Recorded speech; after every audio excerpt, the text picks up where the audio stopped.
मनुस्मृतीला आणि मनुवादी व्यवस्थेला विरोध केला असेल तर तो डॉक्टर बाबासाहेब आंबेडकर यांनी मनुस्मृतीचं दहन करून केलेला आहे। आणि अशाच मनुस्मृतीच्या संदर्भाने काल पुण्यामध्ये राहुल गांधी यांनी काही विधानं केलेली आहेत। नेमकी ही विधानं का केलेत आणि राहुल गांधींनी मनुस्मृतीला किंवा त्या व्यवस्थेला विरोध केला म्हणून आंबेडकरवादांच्या मनात फुटणारे लड्डू खरंच आपण याचा दृष्टीने विचार करणार आहोत का? नेमका आंबेडकरवादी विचार हा राहुल गांधींनी काल तिथे का सांगितला किंवा मनुस्मृतीला विरोध त्यांनी का केला? या देशातल्या स्त्रिया खरं तर त्या स्वतःच्या मालक आहेत। नेमकं आत्ताच राहुल गांधींना असं का म्हणावंसं वाटलं किंवा यासोबतच अनेक प्रश्न आपल्याला पडले असतील की खरंच गांधीवादाचं कार्ड किंवा गांधीवाद संपलाय का आणि म्हणूनच राहुल गांधी आंबेडकरवादाकडे आणि डाव्या चळवळीकडे झुकले आहेत का? असाही प्रश्न आपल्या सर्वांना त्यांच्या कालच्या मुलींशी संवाद साधल्यावरून आपल्या लक्षात येतो। या सर्व प्रश्नांची उत्तरे आपण या व्हिडिओच्या माध्यमातून पाहणार आहोत। खरंच राहुल गांधी आंबेडकरवादाकडे आणि कम्युनिस्टवादाकडे झुकले आहेत का? पाहूया त्या व्हिडिओच्या माध्यमातून। नमस्कार, मी डॉक्टर नागराज मगरे, शब्दयोद्धा लाईव्ह मध्ये आपल्या सर्वांचं मनपूर्वक स्वागत। आपण आमच्या चॅनलवरती नवीन असाल तर खाली दिलेलं काळं बटन दाबून सबस्क्राईब करा, जेणेकरून आमचे नवे व्हिडिओ आपल्यापर्यंत येतील। तर मी सांगत होतो की या देशामध्ये पहिल्यांदा जर मनुस्मृतीला विरोध कोणी केला असेल, मनुवादी व्यवस्थेला विरोध कोणी केला असेल तर तो डॉक्टर बाबासाहेब आंबेडकरांनी त्यांच्या सहकार्यांना सोबत घेऊन त्यांच्या सहकार्यांनी मनुस्मृतीचं दहन करून या देशामध्ये पहिल्यांदा मनुस्मृतीला विरोध डॉक्टर बाबासाहेब आंबेडकरांनी केला। आणि पुढे आपण पाहतोय की मनुवादी व्यवस्थेला विरोध करणारा एकमेव वाद किंवा एकमेव विचार या देशामध्ये आहे, तो म्हणजे आंबेडकरवाद। राहुल गांधी यांनी काल पुण्यातल्या सभेमध्ये मुलींशी संवाद साधत असताना त्यांनी सांगितलं की त्या स्त्री ही स्वतःच मालक आहे स्वतःची, ती कोणाचीही गुलाम नाही आणि ती मुक्त असली पाहिजे असं त्यांना वाटलं आणि म्हणून त्यांनी या मनुस्मृतीचं आणि मनुवादी व्यवस्थेतला विरोध केला आहे। परंतु हा विरोध नेमका त्यांनी का केला? 2014ला काँग्रेस झालेलं पानिपत आणि त्यानंतर सतत होणारं पानिपत यामुळे खरंच राहुल गांधी मनुवादी व्यवस्थेला विरोध करत आहेत का, मनुस्मृतीला विरोध करत आहेत का, किंवा येणाऱ्या निवडणुकांमध्ये त्यांना आंबेडकरवादी किंवा कम्युनिस्टवादी कार्ड खऱ्या अर्थानं चालणार आहे? गांधीवादी आता विचारधारा संपली आहे किंवा गांधीवादी अजेंडा आता राजकारणात चालणार नाही असं वाटत आहे का? असे अनेक प्रश्न खरं तर या निमित्ताने आपल्याला पाहायचे आहेत। पहिल्यांदा आपल्याला पाहायचं आहे की राहुल गांधी यांनी ही भूमिका का घेतली, याच्या पाठीमागे नेमकं काय कारण असेल? आज देशामध्ये आपण पाहतोय दोनच वाद सध्या तरी आपल्याला दिसून येत आहेत, तो म्हणजे आंबेडकरवाद विरुद्ध मनुवाद। आणि मग अशा प्रसंगी त्यांनी घेतलेली भूमिका त्यांच्या राजकारणाला खरंच पुढे नेणारी असणार आहे का?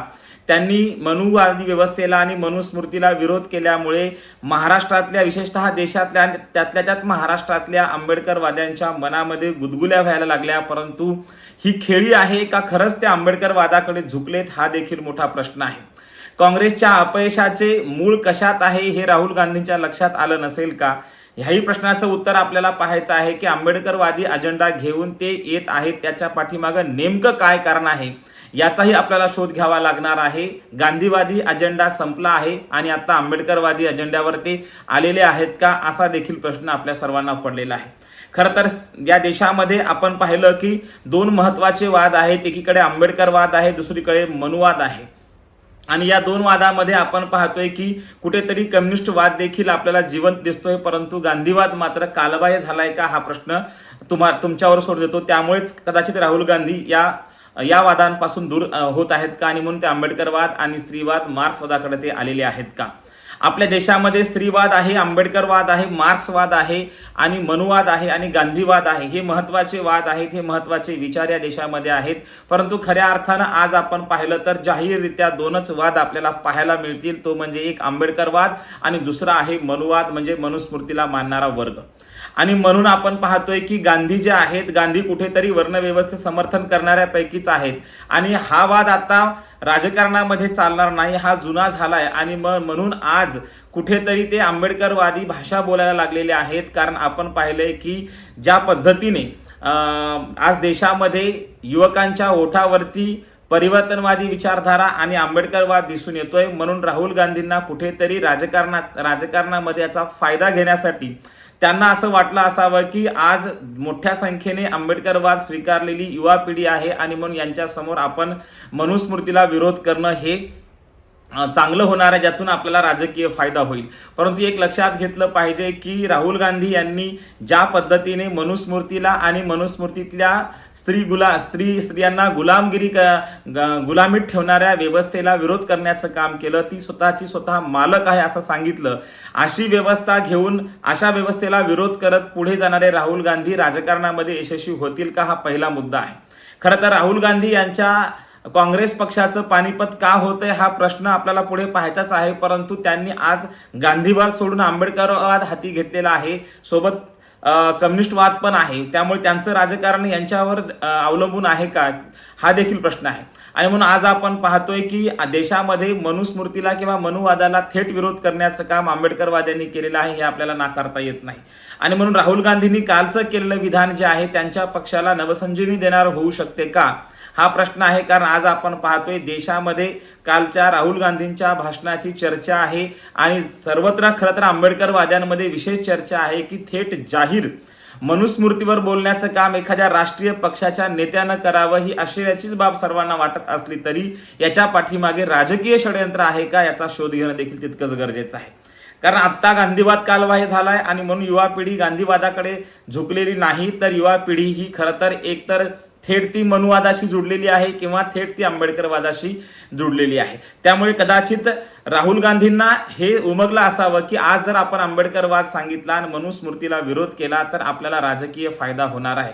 परंतु त्यांच्या राजकारणामध्ये त्यांच्या जिल्हा अध्यक्षापासून ते पार खाली राज्याच्या अध्यक्षापासून जिल्हा अध्यक्षापर्यंत, जिल्ह्यापासून ते तालुक्यापर्यंत ज्या काही अध्यक्षांच्या निवडी होतात, आजही काँग्रेसचं मूळ, त्यांच्या अपयशाचं मूळ हे त्यांच्या सरंजामी मानसिकतेत आहे. आणि त्यासाठी राहुल गांधी काय प्रयत्न करणार आहेत हा देखील महत्त्वाचा प्रश्न आहे. आणि म्हणून आज आपण पाहतोय ग्रामीण भागापासून ते पार देशाच्या आणि राज्याच्या राजधान्यांपर्यंत जर काँग्रेसची कार्यकारिणी पाहिली तर ती पूर्णतः कुठेतरी सरंजामी व्यवस्थेला खतपाणी घालणारी आणि घराणेशाहीलाच खतपाणी घालणारी दिसून येते. आणि मग अशा पार्श्वभूमीवर आंबेडकरवादाचा विचार मांडणं किंवा मनुस्मृतीला विरोध करणं हे जर आपण पाहिलं तर हे कुठेतरी राहुल गांधीला राजकारणामध्ये यश येईल का नाही, फार शक्यता कमी आहे. कारण गेल्या कित्येक वर्षापासून आंबेडकरवाद्यांनी मनुस्मृतीला आणि मनुवादाला विरोध केल्याचा फटका त्यांच्या राजकारणाला कायम बसत आलाय, हे देखील नाकारता येत नाही. कारण त्यांना राजकारणामध्ये ह्याच गोष्टीमुळे यश आलेलं नाही, कारण त्यांनी कायम मनुस्मृतीला आणि मनुवादाला विरोध केला. याचा जो काही परिणाम आहे हे खरं तर आंबेडकरवादी राजकारणामध्ये भोगत आहेत, हे नाकारता येत नाही. तरीही राहुल गांधींनी ही रिस्क का घेतली हा मोठा प्रश्न आहे. कारण आपण पाहतोय की आज देशामध्ये भाजपचं एवढं वातावरण मोठ्या प्रमाणात आहे की भाजपकडे जोडणारा वर्ग इतका मोठा आहे की आता राहुल गांधीला आणि त्यांच्या काँग्रेसला खरं तर इथल्या आंबेडकरवाद्यांशिवाय किंवा डाव्यांशिवाय पर्याय उरला नाही, असंच चित्र झालंय. म्हणून त्यांनी काल पुण्यामध्ये आंबेडकरवाद खऱ्या अर्थानं त्या मनुस्मृतीला विरोध करूनच त्यांनी जाहीर केलाय का, हा देखील प्रश्न आपल्यासमोर पडतो. भारतामध्ये आपण पाहिलं स्त्रीवाद, आंबेडकरवाद, गांधीवाद, कम्युनिस्टवाद, मार्क्स आणि कम्युनिस्टवाद हे महत्त्वाचे वाद आहेत. आणि खरं तर देशामध्ये एकीकडे मनुस्मृती आणि दुसरीकडे आंबेडकरवाद, मनुवाद आणि आंबेडकरवाद ह्या दोन विचारधारा सध्या तरी देशाच्या केंद्रस्थानी आल्यात. त्यामुळे स्वाभाविक आहे की राहुल गांधी यांना आंबेडकरवादाचाच आसरा घेणं भाग पडले का, हा प्रश्न मी तुमच्यावर सोपवतोय. आणि म्हणून राहुल गांधींनी काल केलेलं विधान जे आहे किंवा त्यांनी घेतलेली भूमिका जी आहे ती मनुवादाच्या विरोधात जरी असली तरी ही कच्ची भूमिका आहे. कदाचित त्यांना परिपक्व त्यांच्या पक्षातील लोकांनी केलंय का नाही माहीत नाही, परंतु त्यांना ज्या पद्धतीने ते हे मांडायला लावलेलं आहे की महाराष्ट्रामध्ये आल्यानंतर आंबेडकरवादी विचारधारा त्यांना नकळत त्यांच्या तोंडून वधवून घेतली असली तरी सरंजामी मानसिकतेची काँग्रेस ही खरं तर आजही तशीच आहे. त्यामुळे त्यांच्या पानिपत होण्याचं मूळ त्या सरंजामी मानसिकतेमध्ये आहे, हे नाकारता येत नाही. मनुस्मृतीला विरोध आणि आंबेडकरवादी राजकारणाचा पाया जर आपण पाहिला तर मनुस्मृतीला विरोध हाच आहे. त्यामुळे त्यांचं राजकारण किती यशस्वी झालंय हे आपल्या सर्वांसमोर आहे. आणि मग ती रिस्क आता राहुल गांधी घेत आहे तर त्यांना राजकारणात फटका बसणार आहे का, फायदा होणार आहे ते येत्या काळात आपल्याला पाहायला मिळणारच आहे. परंतु मनुस्मृतीला विरोध करून आंबेडकरवादी राजकारणाने अनेक वेळा आपलं नुकसानच करून घेतलेलं आहे. आणि म्हणून आज राहुल गांधींनी केलेलं विधान हे सर्वांच्या भुवया उंचावणारं जरी असलं तरी असं वाटतंय कुठेतरी गांधीवाद आता संपत चाललेला आहे आणि संपलेलाच आहे आणि म्हणून ते आंबेडकरवादाकडे आणि डाव्या चळवळीकडे झुकलेले आहेत, ज्यांचा विरोध हा कायम मनुस्मृतीला आणि मनुस्मृतीमधल्या विषमतावादी विचाराला आणि या व्यवस्थेला राहिलेला आहे. पुढे आपल्याला सांगता येईल की राहुल गांधींचे जी काही कार्यकारिणी आहे, जी काही जिल्हा अध्यक्ष असतील, या सर्वांमध्ये जर आपण पाहिलं तर घराणेशाही आणि संजामी मानसिकतेतून आलेल्या लोकांचा भरणा अधिक आहे. हे खरं तर त्यांच्या अपयशाचं कारण आहे, ते शोधत नाहीत आणि हे कारण न शोधता ते दुसऱ्या भलत्याच विचाराकडे वळत असतील, त्यांची जी भूमिका जी आहे ती बदलत असेल तर ती खरं परिपक्व नाही. कुठेतरी त्यांना परिपक्व होऊनच यावं लागेल, त्याशिवाय भाजपचा पराभव त्यांच्याकडून होणं शक्य नाही. दुसरीकडे आपल्याला सांगता येते की राहुल गांधी 2019च्या निवडणुकीमध्ये खरं तर ते स्वतःला हिंदुत्ववादी पण म्हणून प्रमोट करतात किंवा जानवं घालून देखील स्वतःला ते हिंदुत्वाच्या समोर घेऊन येतात. अशा अवस्थेमध्ये त्यांची जी काही विचार मांडण्याची त्या ज्या पद्धतीने काँग्रेसला ते घेऊन चालले, नेमकं ते काय करत आहेत हे काँग्रेसला आणि त्यांच्या एकूणच नेतृत्वाला लक्षात आलेलं नाही. एकीकडे कुठेतरी हिंदुत्ववादी विचारधारा ही मांडायची, दुसरीकडे आंबेडकरवादाला देखील आपलंसं करायचं, डाव्यांनाही आपलंसं करायचं आणि इथल्या स्त्रीवादाच्याही गप्पा मारायच्या.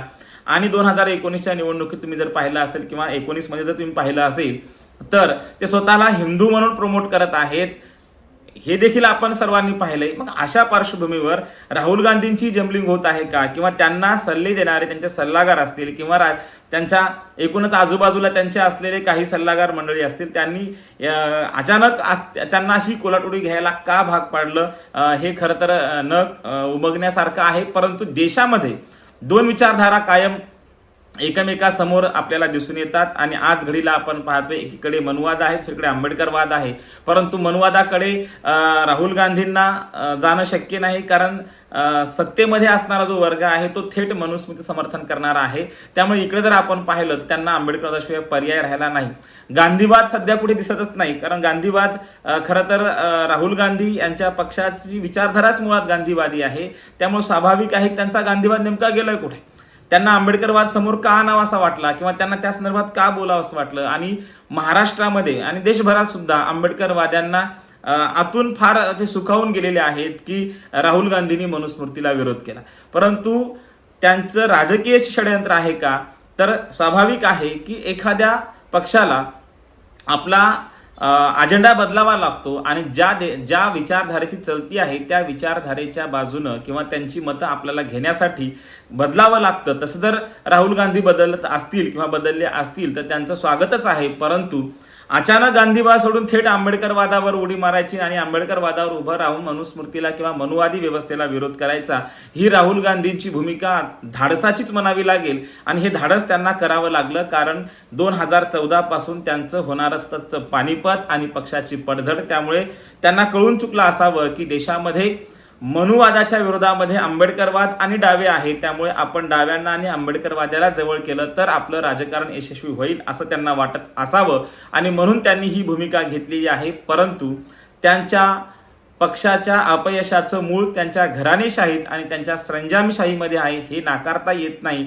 आंबेडकरवादाचा केवळ वापर होणार आहे हेच आपल्याला म्हणता येतं, कारण अलीकडे आपण पाहिलंय किंवा आत्तापर्यंत राजकारणामध्ये जेव्हा जेव्हा फुले शाहू आंबेडकरांचं नाव घेण्यात आलं तेव्हा तेव्हा फुले शाहू आंबेडकरवादी विचारांच्या लोकांचा वापरच झालाय. पुन्हा एकदा राहुल गांधी यांनी मनुस्मृतीला विरोध करून मनुवादाला विरोध करून त्यांनी पुन्हा आंबेडकरवाद्यांना वापरायचाच विडा उचललाय का, हा देखील प्रश्न पडतोय. त्यामुळे आपण लक्षात घेतलं पाहिजे की नेमकी ही खेळी काय आहे, आंबेडकरांचा वापर होणार आहे का, गांधीवाद संपला आहे का, किंवा गांधीवाद लयास गेलाय म्हणून ते डाव्यांकडे आणि आंबेडकरवाद्यांकडे झुकले आहेत का, अशा सर्व प्रश्नांची उत्तरे आपण कमेंट्समध्ये द्यायची आहेत. एकूणच काय तर गांधीवाद संपलाय म्हणूनच आंबेडकरवाद मनुवादाला विरोध करत करत राहुल गांधी स्वीकारत आहेत असं चित्र दिसत आहे. राहुल गांधी यांचा जो काही सध्याचा जो काही अजेंडा आहे किंवा त्यांनी जी काही घेतलेली भूमिका आहे ती भूमिका त्यांना कितपत राजकारणामध्ये यश देईल हे पाहण्यासारखंच असणार आहे. परंतु त्यांनी केलेल्या मनुस्मृतीला विरोध त्यांना राजकीय यश देईल का नाही हे आताच आपल्याला सांगता येणार नाही. परंतु ही जोखीम अनेक वेळा आंबेडकरवादी राजकारणाने उचललेली आहे. मनुवादाला आणि मनुस्मृतीला विरोध करून आंबेडकरवादी राजकारणाला अनेक वेळा अपयश आलंय हे नाकारता येत नाही. म्हणजे अपयश आलंच असं म्हणावं लागेल. आणि आत्ता राहुल गांधींनी ही घेतलेली भूमिका त्यांच्या राजकारणाला कोणत्या दिशेला घेऊन जाईल हे त्या काळात कळणारच आहे. परंतु काल